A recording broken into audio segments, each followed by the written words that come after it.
Murielle followed their gaze as she got closer and saw that the kitchen was glowing dimly from little, flickering lights that seemed to be floating.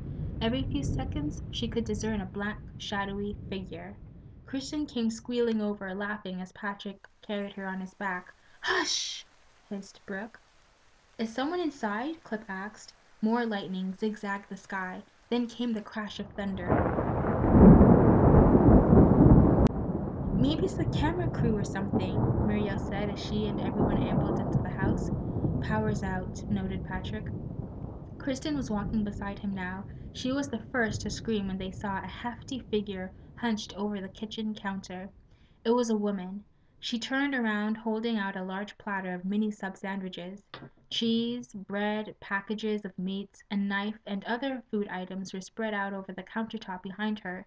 Her expression looked agitated despite the large, toothy grin she offered. Murielle believed it was because of the thick, heavy eyebrows that burdened her face and threatened to meet in the center. Her large dark eyes gleamed in the flickering candlelight that surrounded her.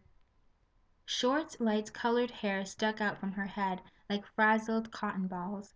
"Cookie" was the only word Murielle could think of to describe her. "Who are you?" Brandon questioned. The woman grinned at him blankly for a minute. Then she pressed one hand against her busty bosoms.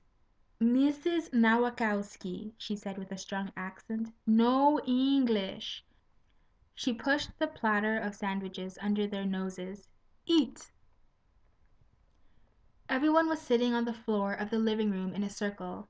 Plates with nothing left in them but scattered crumbs, and an occasional bit of sandwich remains sat in front of them. The thunderstorm had quieted down, but the power was still out. Through the windows the world was painted in endless black as there were no streetlights in that remote area. Patrick was gently running his fingers through the strings of his guitar. A beautiful melody drifted up, joining the lit candles and setting an amorous ambiance. Kristen was sitting next to him. She pulled the sleeves of her baby pink hoodie down over her fingers, keeping them as warm as possible. Her hair was all swept to one side, still air drying. "Sing that song you did at the showcase last year." Brandon snickered. "Yeah, that one that suddenly turned you into a ladies' man." Murielle was the new girl, so she hadn't witnessed Patrick's raved about performance, but she had heard about it. Apparently, no one really noticed Patrick until he performed his original song at the school's end of the year showcase assembly. The romantic nature of the song and his secretive vibe captured the hearts of many of the girls. Pretty soon, Brandon wasn't the only one juggling a collection of girls' phone numbers. You don't even know how much I absolutely love that song," Kristen gushed. "It's so beautiful."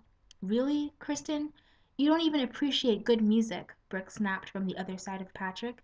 "You never liked his other song, Black Summer. You said you hated it." She was talking to Patrick now. She said she hated it and thought it was weird. "I never said that." "You did, and the only reason you like the song is because everyone else liked it first." Kristen turned a little red. "That's not true. Well, admit you hated Black Summer. I don't have to admit anything to you." "It's okay," Patrick interrupted. "That song was a little dark. I didn't expect many to like it."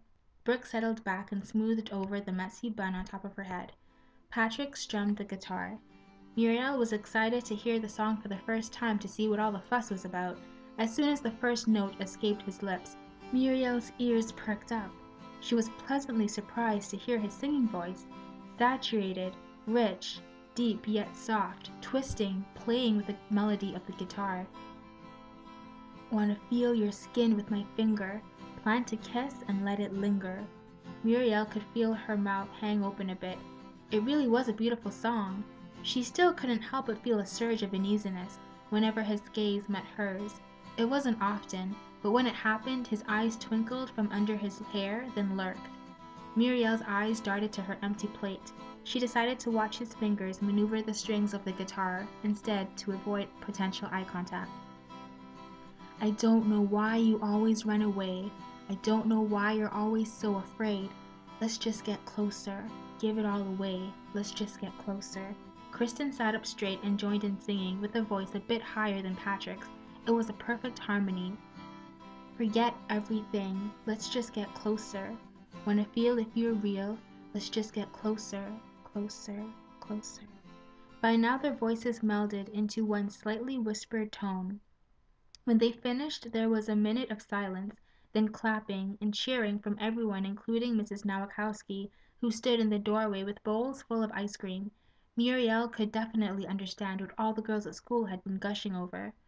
"Oh, Patrick, you're so dreamy," joked Clip in a weird, high-pitched voice. "You both should do a duet, y'all sound amazing together," Brandon quipped.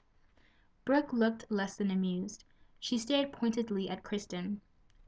Mrs. Nowakowski bent down to share out the bowls of ice cream and broke Brooke's focus. She shook her head. "Not feeling like dessert tonight." She got up. "Going in early." "Aw, why so serious?" Clip mimicked. "Good night, everyone," Brooke called as she left. Murielle got up too and followed her with a candle.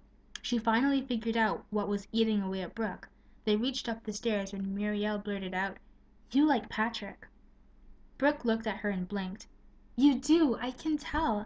It's driving you crazy that Kristen is all over him. That's what you guys are fighting about. Quiet already!" Brooke hissed. She looked away and inhaled deeply through her nostrils. "Fine, I like him, but it's not just about a boy. She's a backstabber and she's relentless." She paused, then said, "If she wants a war, she's getting it."